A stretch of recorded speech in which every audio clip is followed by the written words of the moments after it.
For decades in Pike County, Kentucky, coal was more than an industry. It was a way of life, powering homes, paychecks, and a deep sense of identity. But as the economy shifts, residents are also grappling with growing political divisions within their community. Judy Woodruff reports from Pike County in the latest installment of her series, America at a Crossroads. In the hills of eastern Kentucky, fall colors streak across the Appalachian Mountains, a reminder of the area's beauty and resilience.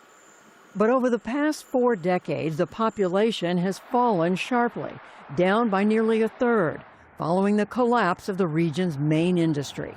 Traces of the old coal economy are still visible in a region once hailed as America's energy capital. Those who've left to find jobs elsewhere face a stigma. If you venture outside of here, as someone from Appalachia, immediately feel defense and shame. Like I'm from a lesser part of the country. I'm from, I'm a dumb hillbilly, and that's what everybody thinks. What do you say to them, people you know about this part of the country, about Pikeville? I say, come with me, get to know people outside your bubble. It's not that hard. Sociologist and author Arlie Hochschild has spent more than 7 years getting to know the people here in Pike County, Kentucky, the state's largest and most eastern county. I often heard, oh, we kept the lights on. We won World War I. We won World War II. We provided the electricity and energy that helped build the weapons we needed to win that war. And now we're forgotten. That is the basic feeling here. Who knows we're here? Who's going to help us? A far-right rally here in 2017 sparked her interest, which grew into her latest book, Stolen Pride, Loss, Shame, and the Rise of the Right. It seeks to understand how a once overwhelmingly Democratic region became overwhelmingly Republican as the economy changed. What's happened, I think, is a whole sector of American society has experienced this scary slide downward and has felt, wait a minute, the other sector is going up and we're going down. And they've turned to both parties, Democratic Party, Republican Party, and haven't found answers. My great-grandfather. I met up with some of the people Hochschild profiled, including Republican businessman Roger Ford. His family has lived here for generations.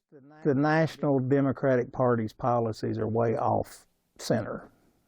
The issues that they seem to want to focus on cater more to urban areas. Many liberals like James Browning now feel outnumbered and silenced in a county that President Trump carried with 82% of the vote last November. Reds are saying all the right things, I think. They are not in touch with reality, in my opinion, much less the working class.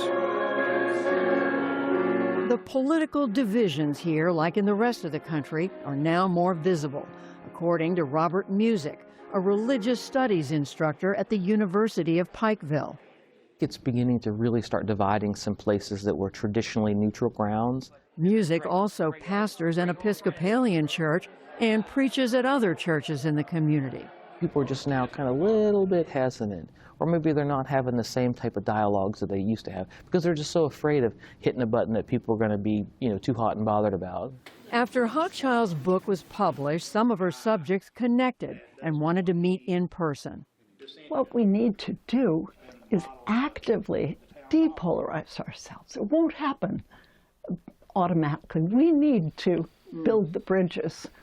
They named the get-together Holler Log, a nod to the valleys they call home, combined with a spirit of dialogue. It was held in the Coal Run Community Center and Firehouse, and music helped coordinate the all-day event.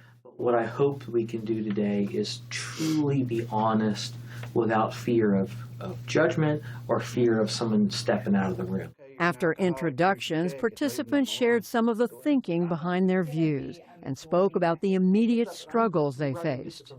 It wasn't getting better with blue, and it's not getting better with red.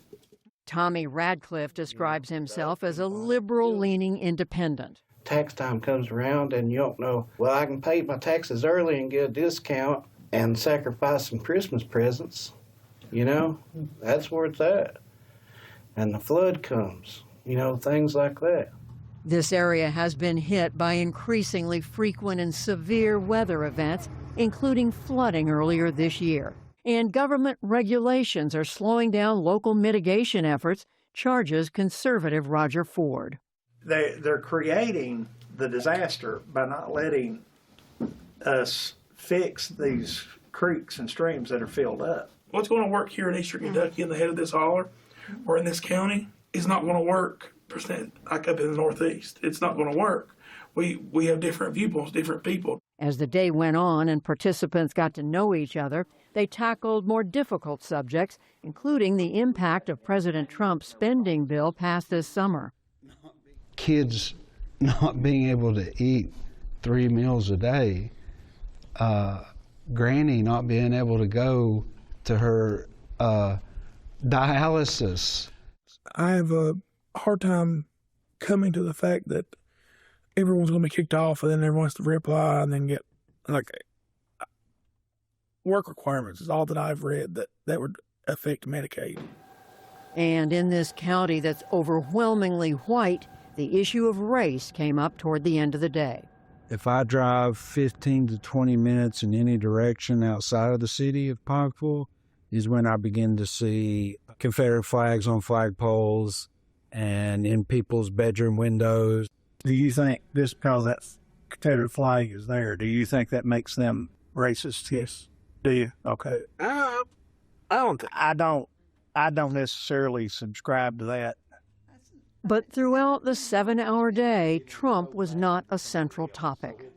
We haven't mentioned President Trump very much. We haven't talked about him at all. I think we've been talking about President Trump all day. I think it's worn out. I think you've beat it to death. As it came to a close, they celebrated with bluegrass music and dinner and agreed it wouldn't be their last meeting. People really agree that actually a lot of these cuts to services that have happened will hurt this area. We've also agreed that getting some federal funds in to diversify this economy, get solar panels on those sawed-off mountains, that would be a good thing in this area. And we mainly agree we ought to get to know each other's cultures respectfully and stop stereotyping each other. Is this the kind of thing that you think is easy to replicate in other places, or is it unique because of your book? I won't say easy to replicate, but yes, it's completely replicable, but with a few rules about listening and about taking your alarm system off and really actively listening and looking for what you actually do agree on. And for some, there were surprises. I expected when I started out yesterday morning, you know, these base values and things that all humans are concerned with. And I had it in my head that was the only things I would find commonality with these guys. I was wrong. I think as long as you're talking, that beats the alternative. Solutions, I think, at this point are not found in the halls of Congress. I think the solutions are people outside of that coming together and saying, okay, how much are we really in disagreement with each other? For the PBS NewsHour, I'm Judy Woodruff in Pikeville, Kentucky.